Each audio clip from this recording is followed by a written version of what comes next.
Bonjour à tous, bienvenue dans cette vidéo du lundi où je vous présente les erreurs principales qui ont été faites par mes étudiants lors de nos formations intensives de la semaine précédente.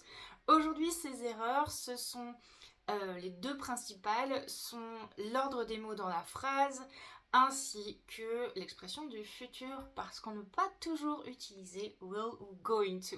Donc la manière dont on va procéder pour que ce soit le plus simple possible et qu'il y ait le moins de blabla possible, et en gros que ce soit illustré pour que vous ayez des exemples en contexte pour votre TOEIC. Ça va se passer de la manière suivante. Je vais vous présenter un exemple, vous donner quelques secondes pour y réfléchir et répondre. Et par la suite, je vais vous expliquer pourquoi telle réponse est la bonne réponse. Et on va faire ça au fur et à mesure. Il y aura 4 questions pour le sujet de l'ordre des mots dans la phrase. Et il y aura 4 questions pour le sujet du futur. Let's go!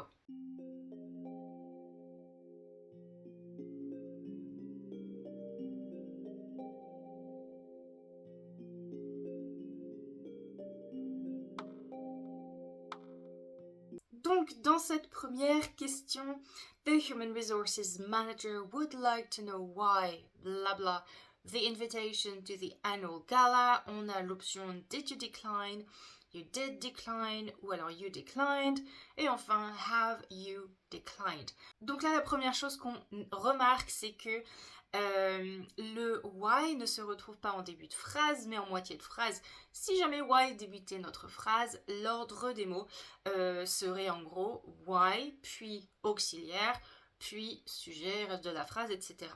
Là, le problème, c'est que du coup, ça ne peut pas s'appliquer, why étant en milieu de phrase. C'est donc une question indirecte, en gros. Et du coup, comme c'est une question indirecte, on ne va pas faire l'inversion et on va garder du coup l'ordre normal des mots dans la phrase, c'est-à-dire ici sujet plus verbe, etc. etc.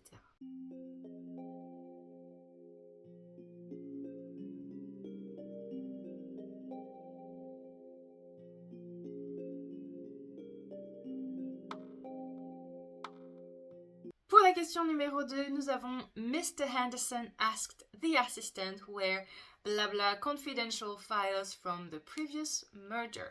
On a l'option A, had he filed, l'option B, he had filed, l'option C, did he file, et puis l'option D, was he filing.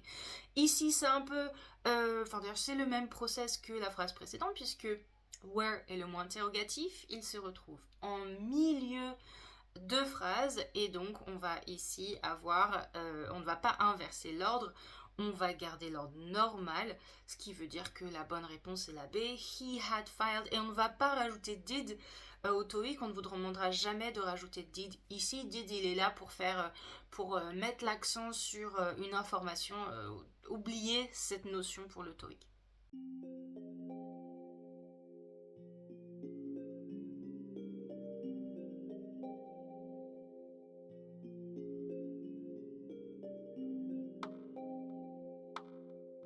Pour notre troisième question, nous avons where, blabla, yesterday. Ici, la question cette fois-ci commence par le mot interrogatif where, ce qui veut dire que l'ordre des mots sera inversé. Au lieu d'avoir sujet, verbe, on va avoir auxiliaire, sujet. Donc, where was he yesterday?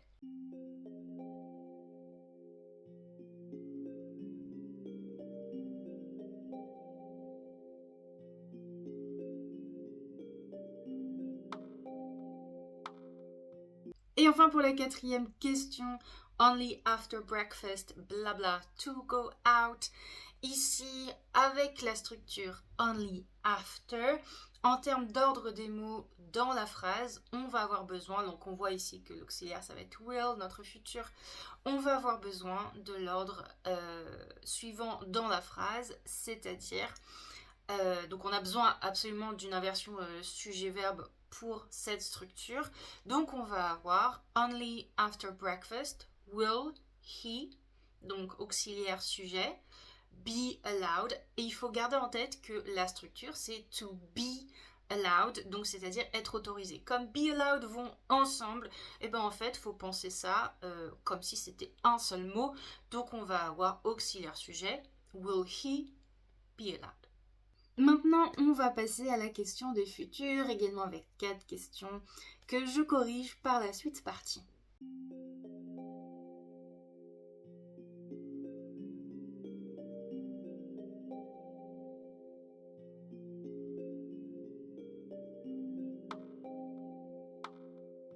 Alors, pour le TOEIC, il faut savoir quelque chose, je le dis tout de suite à la correction de cette première question, c'est que avec des mots tels que as soon as, when, once, on va utiliser le présent pour parler du futur. Et c'est également le cas lorsque vous avez un horaire fixe, par exemple. Le train part, si jamais vous savez que le train part demain à 10h20, vous allez dire the train leaves at 10:20, pas de will leave, juste leaves at. Ici, pour la question 8, je m'égare. Nous avons we will start the briefing as soon as the representatives from the Tokyo office, bla bla bla. Donc nous avons as soon as, ce qui veut dire qu'au TOEIC, vous le voyez, vous avez regardé en amont les réponses, vous voyez as soon as, vous savez directement que la bonne réponse, c'est là, c'est from the Tokyo office, arrive, et c'est aussi simple que ça.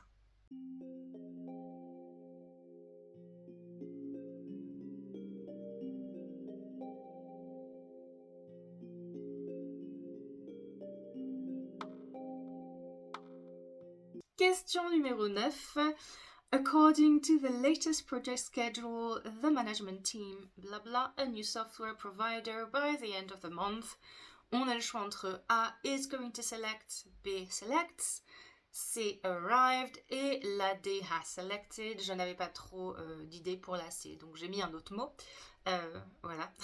Donc ici, ce qu'il faut prendre en compte, qui est super important, c'est que le fait qu'ici, c'est quelque chose qui est prévu, c'est déjà un plan ou une intention qu'on a en amont, et en gros basé sur quelque chose qui est un calendrier qui est existant, et pour cette raison, on va être obligé d'utiliser is going to, qui est plus précis que will pour une action qui est déjà planifiée.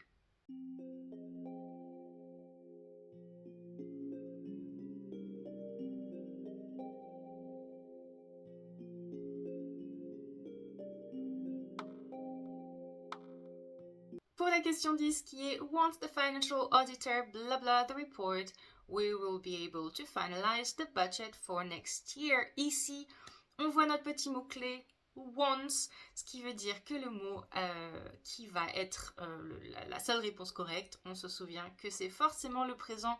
Donc, signs, fini, c'est la bonne réponse.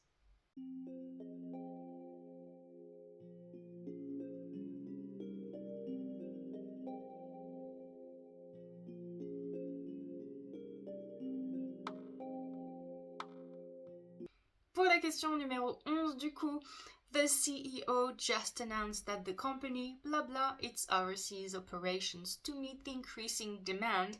Ici, ce qu'on voit, c'est une décision qui vient d'être prise maintenant. C'est une annonce officielle, mais le plus important, c'est que ça vient d'être pris maintenant. Donc, on va avoir besoin d'utiliser will absolument.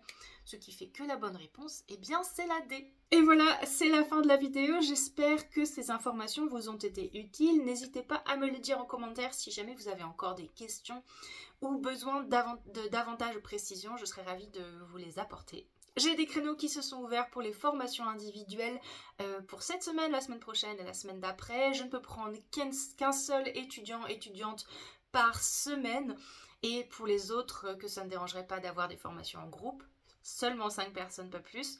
N'hésitez pas à aller vous inscrire sur rockthatweek.com ou alors juste à remplir le formulaire de contact si vous avez des questions, besoin de précision. N'hésitez pas à vous abonner parce que ça aide la chaîne à grandir et à permettre au plus grand nombre d'avoir accès à ce contenu gratuit. En attendant, je vous retrouve lundi dans une nouvelle vidéo.